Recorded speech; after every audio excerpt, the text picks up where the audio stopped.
Nakakainis. Puwisit talaga. Ano? Ang tingin kayo dyan. Chismoso. Buwisit talaga yung tetet na yan, tsaka yung tandang grasya na yan eh. Kalain mo sila pa talaga yung pinaburan ng barangay.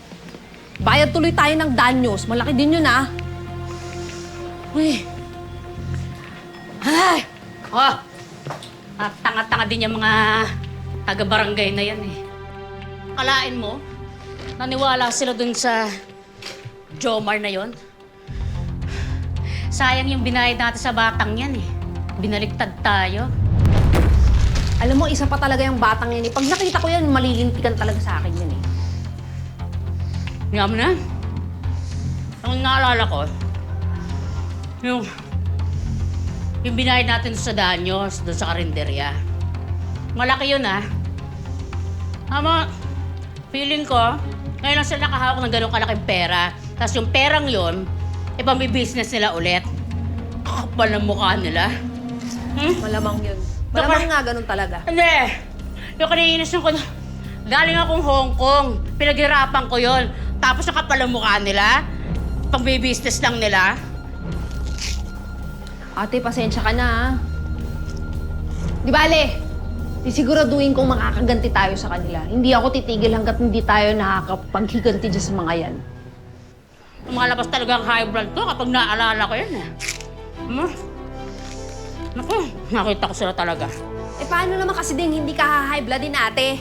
Nung isang araw pa yung kain mo ng chicharon eh, hanggang ngayon, tignan mo, kumakain ka pa rin. Tandaan mo si tatay ha, sakit sa puso ang kinamatay nun. Tigil mo na nga yan. Bakit pa kalaman naman? Stress na stress na nga ako kaya kumakain. Kakainin ko lahat ng gusto ko. Asan bang suka dito?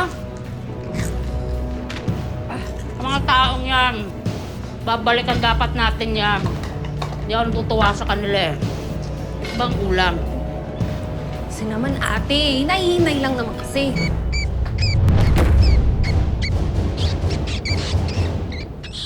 Ano?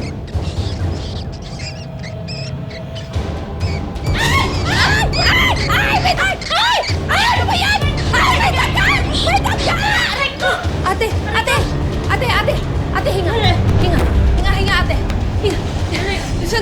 Sandali, tatawag ako, tulong. Sandali, tulong. Mga kapitbahay!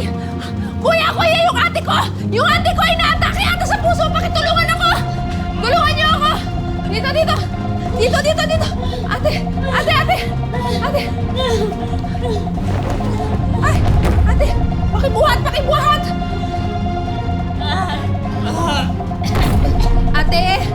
Ate, kapit lang!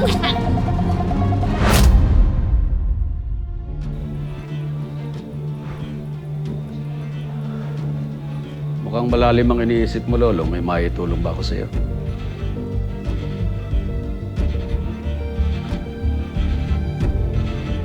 Iniisip ko lang yung bata. Sa totoo lang, hindi ko alam kung ano nararamdaman ko eh. Para bang hindi ko maipaliwanag. Noong nakita ko yung sanggol na bitbit ni Donna, iba yung pakiramdam ko sa bata. Iba yung nararamdaman ko sa kanya. Ano ibig mo sabihin?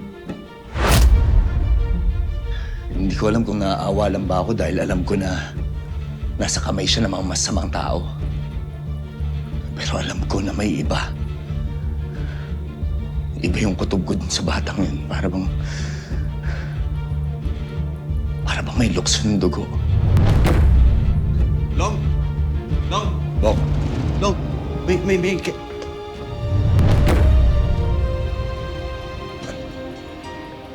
May kailangan malaman. Si Elsie, nakita mo na? Nakita na kayo? ligtas sa Elsie, Bok. Okay. Asan siya? Nagpapahinga lang siya pero nakuha nila Ivan pati ni Donna yung bata. Ha? Pero gagawa ko ng paraan para maibalik kay Elsie ang anak niya. Nagkakamali ka ata, Long. Ano mong ibig mong sabihin? Hindi lang siya anak ni Elsie. Anak mo din.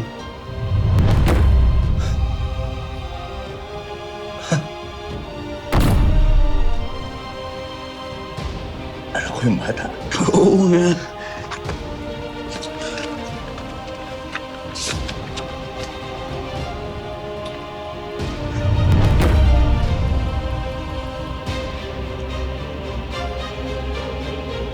Oh, totoo ba to? Totoo ba to? Oo, Long. Sabi ko sa'yo, di ba, si Elsie naniniwala pa rin siya na merong maliit na posibilidad na ikaw pa rin yung ama ng bata. Kaya siya nagpa-test ulit. O ngayon lumalabas, mali yung unang doktor, mali yung mga manghihilot, yan yung tamang resulta. Ikaw ang ama.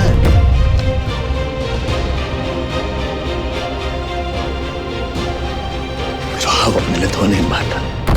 Yun na nga.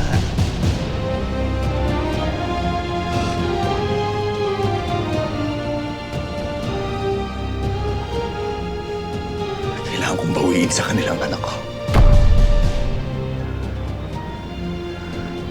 Kailangan kong kunin ng bata sa kanila po.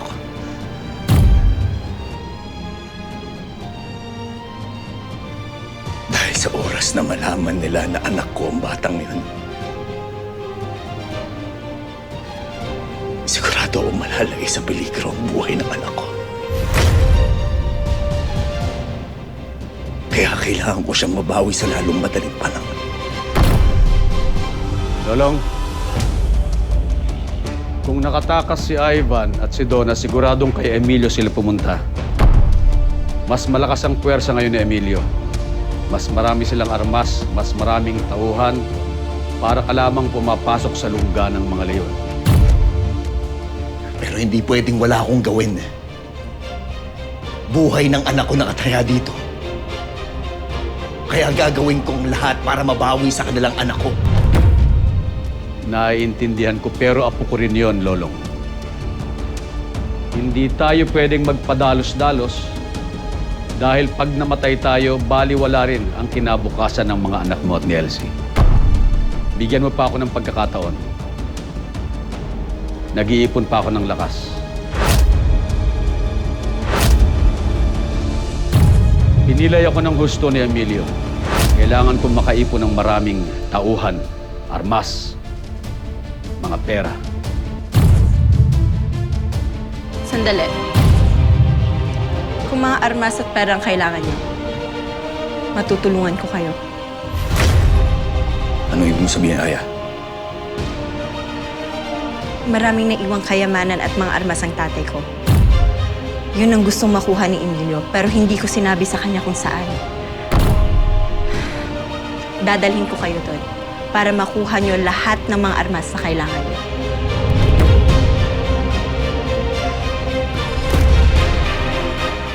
Ano? Kumusta na Ate Jaya mo? Ayun. Eh di i-confine daw muna doon sa ospital. Ilang araw muna siya doon. Bira. Parang lahat ng inipon niya sa pag-OFW niya, mauubos lang lahat dito. Ay naku girl, kumalma ka. Baka ikaw naman yung tumaas ang BP kagaya ng ate mo. Eh, isa ka pa eh. Alam mo, ikaw parang kakampi ka nila Tetet eh. Sinasabi ko sa'yo hindi ako magdadalawang isip na awayin ka. Hindi, naisip ko lang kasi. Sana pala hindi na natin pinaglagyan daga yung karinderya. Di kaya nakamukha tayo. Ay, wow! Sorry naman, no, Berta? Hiyang-hiya naman ako sa pagkadalisay ng pagbumuka mo. Karma talaga? Ako pa ang kakarmahin? Tsura kong to? Tsaka bakit ba? Eh, deserve naman ni Tetet lahat ng mga pinaggagawa natin sa kanya. Baka nga.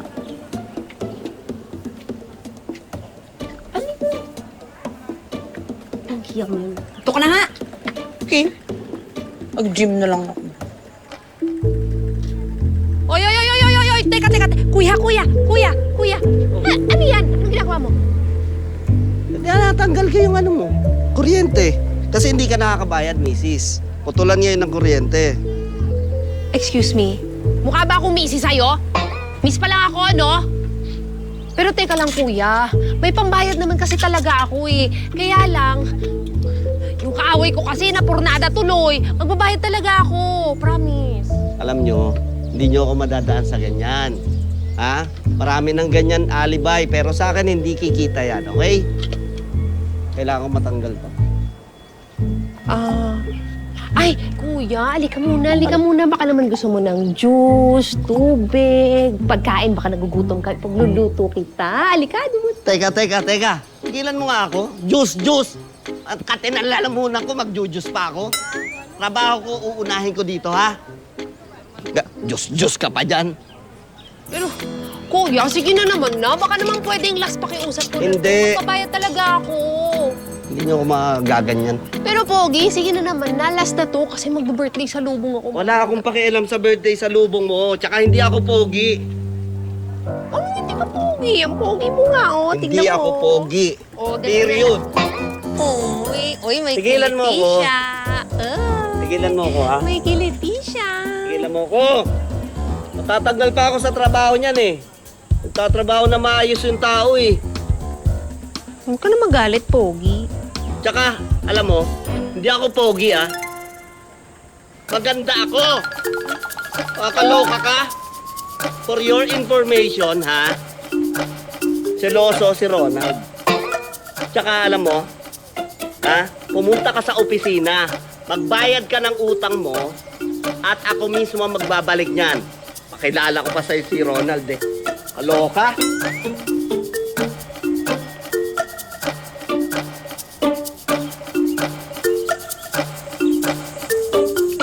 Oo. Baka malaman ng mga kapitbahay na naputulan ako. Hindi pwede to. Paano yung birthday sa lubong ko mamaya? Ayop ka, Donna. Marami kang utang sa akin. Susunod kita sa anak mo! Ivan! Ibigay mo sa akin ang anak mo. Patayin mo siya, Mami. Isunod mo na ako sa mga pamilya ko. Patayin mo na ako, Donna. Di pa tayo tapos!